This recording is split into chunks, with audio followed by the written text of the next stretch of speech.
Friends, आप सभी का स्वागत है हमारे YouTube channel study with AR. तो दोस्तों, आज हम लोग पढ़ने वाले हैं क्लास 9 का फिजिक्स का एक इंटरेस्टिंग चैप्टर जिसका नाम है मोशन। और उसमें दोस्तों हम लोग ने मोशन को पढ़ा था। तो आइए थोड़ा सा रिवीजन कर लेते हैं क्या क्या हम लोग ने पढ़ा था। तो सबसे पहले दोस्तों हम लोग ने पढ़ा था मोशन, गति। गति क्या है दोस्तों? तो जब कोई वस्तु समय के साथ अपनी स्थिति बदलती है तो उसे मोशन कहते हैं, मतलब उसे दोस्तों गति कहते हैं। फॉर एग्जाम्पल, उदाहरण के तौर पर दोस्तों मान के चलिए कि सड़क पर चलती हुई कार, उड़ता हुआ हवाई जहाज, क्या दोस्तों। और उसके बाद दोस्तों पृथ्वी का सूर्य के चारों ओर घूमना, ये भी क्या है? वही मोशन है। फिगर के द्वारा दोस्तों जैसे आप समझ लीजिए, position A to position B, car moves from A to B, वही बात है दोस्तों। और उसके बाद दोस्तों दिया गया है डिस्टेंस, मतलब दूरी। दूरी क्या होता है? तो डिस्टेंस किसी वस्तु द्वारा तय किया गया कुल रास्ता डिस्टेंस दोस्तों कहलाता है। फॉर्मूला दोस्तों डिस्टेंस का क्या होता है? Distance equal to total path travel. Example के तौर पर मान के चलिए दोस्तों, एक कार 5 किलोमीटर पूर्व और 3 किलोमीटर पश्चिम जाती है। तो डिस्टेंस दोस्तों इस कार का कितना हो गया? 5 + 3 = 8 किलोमीटर हो गया। उसके बाद है दोस्तों फिगर A:B एंड B:C, मतलब A से B तक ले कितना दोस्तों हो जाएगा? 5 किलोमीटर, और B से C तक ले कितना हो जाएगा? 3 किलोमीटर। तो देयरफॉर दोस्तों टोटल डिस्टेंस कितना हो जाएगा? टोटल दूरी कितना तय किया था? 5 + 3 = 8 किलोमीटर। 8 किलोमीटर दोस्तों तय किया। उसके बाद है दोस्तों डिस्प्लेसमेंट, मतलब विस्थापन। तो विस्थापन दोस्तों क्या होता है? डिस्प्लेसमेंट क्या होता है? The rate of change of velocity with its time is known as, वही डिस्प्लेसमेंट दोस्तों। तो इसका ये हिंदी में मीनिंग दोस्तों जान लेते हैं। तो हिंदी में दोस्तों क्या मीनिंग दिया हुआ है? वस्तु की प्रारंभिक स्थिति से अंतिम स्थिति तक की सीधी दूरी क्या कहलाती है दोस्तों? डिस्प्लेसमेंट कहलाती है। ऊपर वाले उदाहरण में दोस्तों जैसे आप देख रहे होंगे, distance equal to 8 kilometre equal to 2 kilometre. कैसे दोस्तों? तब फिगर के माध्यम से समझेंगे। A:B, A गया B के पास, अब फिर B गया C के पास, तो डिस्टेंस दोस्तों क्या हो गया? A:C तक ले 8 किलोमीटर। अब वही डिस्प्लेसमेंट कितना हो गया दोस्तों? 2 किलोमीटर। कैसे? A डायरेक्ट गया C के पास, तो C के पास डायरेक्ट गया तो वही डिस्टेंस थोड़ा सा होगा ही, घट जाएगा। तो कितना हो जाएगा दोस्तों? 2 किलोमीटर हो जाएगा दोस्तों, वही बात है। उसके बाद है दोस्तों motion are of 2 types. Motion दोस्तों 2 टाइप्स के होते हैं, uniform motion and non uniform motion. तो यूनिफॉर्म मोशन भी हम लोग दोस्तों पढ़े थे। यूनिफॉर्म मोशन क्या होता है दोस्तों? मतलब समान गति, सामान्य उसका गति रहना चाहिए। जैसे दोस्तों मान के चलिए, जब कोई वस्तु बराबर समय में बराबर दूरी तय करती है, जब कोई वस्तु बराबर समय में बराबर दूरी तय करेगी तो उसे हम लोग कौन सा मोशन में कहेंगे दोस्तों? कि ये जो ऑब्जेक्ट है इसको हम लोग कौन सा मोशन में कहेंगे? वही दोस्तों यूनिफॉर्म मोशन में दोस्तों हम लोग उसे कहेंगे। उसके बाद है दोस्तों टाइम कितना दोस्तों इसमें लग जाएगा? मान के चलिए ना, 1 घंटा में दोस्तों 40 किलोमीटर कवर कर रहा है, तो 2 घंटा में दोस्तों कितना करेगा? 80 किलोमीटर। फिर आपका 3 घंटा में दोस्तों कितना करेगा? 120 किलोमीटर। तो इस बॉडी को हम लोग क्या कहेंगे दोस्तों? कि ये कौन सा मोशन में? तो ये यूनिफॉर्म मोशन में, क्योंकि दोस्तों इसका स्पीड देख रहे हैं, 1 घंटा में 40 किलोमीटर है, तो फिर 2 घंटा में 80 किलोमीटर, मतलब ये यूनिफॉर्म मोशन में है। इसका समय के साथ दूरी तय कर रहा है,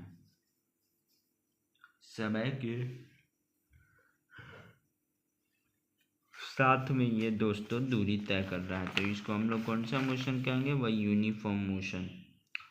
मान के चलिए ना, कार हर घंटे में कितना दोस्तों चल रही है, 40 किलोमीटर चलती है। तभी ना फिगर के भी द्वारा अगर मान के चलिएगा तो 0 किलोमीटर 1 घंटा में, 40 किलोमीटर 2 घंटा में, 80 किलोमीटर 3 घंटा में। उसके बाद है दोस्तों आपका non uniform motion. Non uniform motion दोस्तों क्या होता है, जब वस्तु बराबर समय में अलग अलग दूरी तय करे। टाइम एंड डिस्टेंस, टाइम हो गया 1 घंटा, तो डिस्टेंस कितना कवर किया 1 घंटा में दोस्तों, 20 किलोमीटर। 2 घंटा में 60 किलोमीटर, फिर 3 घंटा में देखिए 75। तो इससे दोस्तों कोई कॉम्बिनेशन बैठ रहा है, आप बताइए। 1 घंटा में दोस्तों 20 किया, तो 2 घंटा में इसको 40 ना करना चाहिए, तो 2 घंटा में 60 किलोमीटर, मतलब इस बढ़ाइए दे रहा है स्पीड, डिस्टेंस से बढ़ा दे रहा है। तो अब क्या करिएगा दोस्तों, तब तो ये तो गलत हो जाएगा। वही बात है, तो इसको हम लोग दोस्तों क्या कहेंगे, ये बॉडी कौन से मोशन में है, वही नॉन यूनिफॉर्म मोशन में है दोस्तों। वही बात है, फिगर के भी द्वारा आप समझ सकते हैं। आप 0 किलोमीटर 1 घंटा में करेगा तो 20 किलोमीटर 2 घंटा में, 60 किलोमीटर बताइए 3 घंटा में दोस्तों कवर कर रहा है। वही बात है। उसके बाद दोस्तों आते हैं हम लोग स्पीड पे।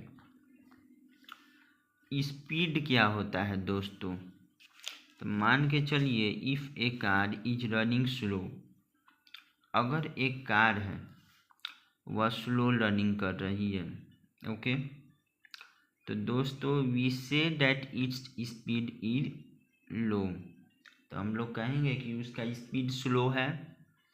And if a car is running fast, और अगर वह जो कार है वह तेज चलती है या दौड़ती है, तो हम लोग क्या कहेंगे कि we say that the speed is high, speed जो है कार का वे हाई है।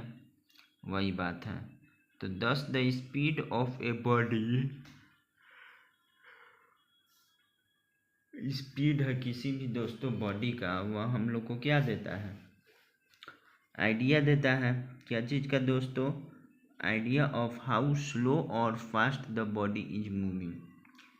स्पीड जो है वो हम लोग के बॉडी का क्या देता है कि कितना तेजी, मतलब आइडिया एक टाइप का दोस्तों, स्पीड जो होता है ना वे एक टाइप का हम लोग को आइडिया देता है कि कितना स्लो, मतलब कितना धीरे और कितना तेज एक बॉडी मूव कर रहा है, कितना धीरे और कितना तेजी से एक बॉडी मूव कर रहा है। यही स्पीड हम लोग को बताता है किसी भी ऑब्जेक्ट के मोशन के बारे में, कि वह तेज दौड़ रहा है, तेज चल रहा है या धीरे चल रहा है। ओके दोस्तों, उसके बाद में दोस्तों मान के चलिए we can now define the speed of a moving body as for. अब हम लोग दोस्तों जो स्पीड है किसी भी बॉडी का, उसको हम लोग डिफाइन करके क्या दोस्तों बोल सकते हैं कि speed of a body is the distance travelled by it per unit time.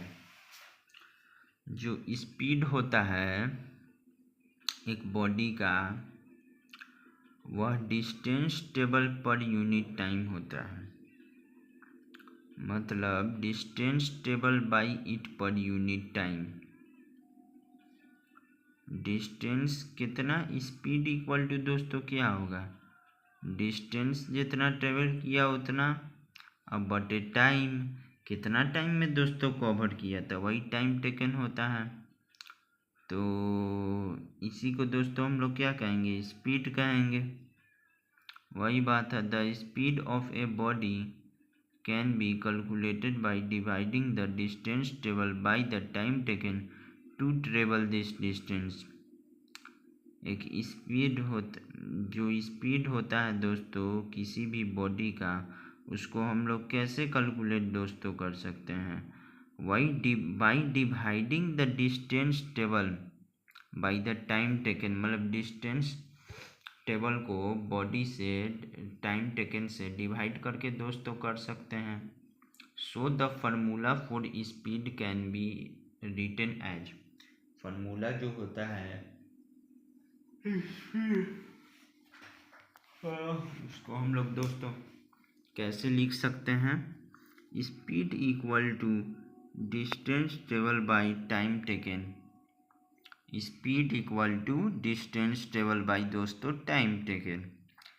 If a body travels a distance S in time T, अगर मान के चलिए दोस्तों कोई एक बॉडी है वह ट्रेवल करती है S distance in time T में, तब then the speed v is given by, तब स्पीड जो v है वह कैसे गिवन होगा, वह कैसे दिया जाएगा दोस्तों, v equal to S by T, where v क्या है दोस्तों, इसमें स्पीड है इस इक्वेशन में, t क्या है दोस्तों, t आपका टाइम टेकन है टू ट्रेवल दिस डिस्टेंस, मतलब कितना देर में ट्रेवल करेगा इस डिस्टेंस को, और जो आपका s है इक्वल टू डिस्टेंस ट्रेवल है, मतलब कितना दूरी तय करेगा दोस्तों। Okay, suppose A car travels a distance of 100 kilometres in 4 hours, suppose करके चलिए कि एक जो गाड़ी है वह ट्रेवल्स करती है कितना डिस्टेंस दोस्तों, 100 किलोमीटर, 100 किलोमीटर कवर करती है वह 4 घंटा में, ठीक है। तो 4 घंटा में, तो उसका दोस्तों स्पीड कितना होगा, speed equal to distance by time होता है, डिस्टेंस बाई टाइम ही ना आपका होता है, तो डिस्टेंस बाई टाइम हो गया, तो कितना दोस्तों स्पीड हो जाएगा, 100/4 इक्वल टू 25 हो जाएगा। और स्पीड का जो दोस्तों ऐसा यूनिट होता है वह किलोमीटर पर आवर ही होता है, ज़्यादातर किलोमीटर पर आवर होता है। तो दोस्तों इसमें हम लोग क्या लिखेंगे आंसर में, 25 किलोमीटर पर आवर। उसके बाद है दोस्तों the speed of this car will be 25 kilometres per hour, मतलब इस केस में दोस्तों स्पीड कार का कितना हुआ, इस कार का स्पीड कितना हुआ दोस्तों, 25 किलोमीटर पर आवर, मतलब 1 घंटा में दोस्तों यह 25 किलोमीटर कवर करेगा। दिस मीन्स डैट, इसका मतलब है कि दोस्तों जो कार है travels a distance of 25 kilometre every 1 hour, मतलब इसके दोस्तों सीधा सीधी कहने का मतलब यही है कि जो कार है वह कितना ट्रेवल करेगी 1 घंटा में, तो 1 घंटा में दोस्तों वह कार 25 किलोमीटर ट्रेवल करेगी, यही बात है। The above given formula for calculating speed has 3 quantities, जो अबोव गिवन फार्मूला है, जो अबोव फार्मूला है दोस्तों स्पीड को कैलकुलेट करने के लिए, उसमें कितना दोस्तों क्वांटिटीज होता है, 3 क्वांटिटीज होता है। कौन कौन से दोस्तों, तो एक स्पीड, डिस्टेंस टेबल एंड दोस्तों टाइम। स्पीड होता है, डिस्टेंस टेबल होता है दोस्तों, और उसके बाद में टाइम टेकन होता है। उसके बाद में दोस्तों दिया गया है if we are given the values of any 2 quantities, अगर मान के चलिए कि हम लोग दोनों में से if we are given the value of any 2 quantities, अगर हम किसी 2 का वैल्यू दे देते हैं, किसी 2 क्वांटिटीज का वैल्यू अगर हम लोग दे देते हैं, तो जो थर्ड क्वांटिटी का है वे हम लोग कैलकुलेट कर सकते हैं बाय यूजिंग दिस फार्मूला, इस फार्मूला का यूज करके दोस्तों, है ना। अगर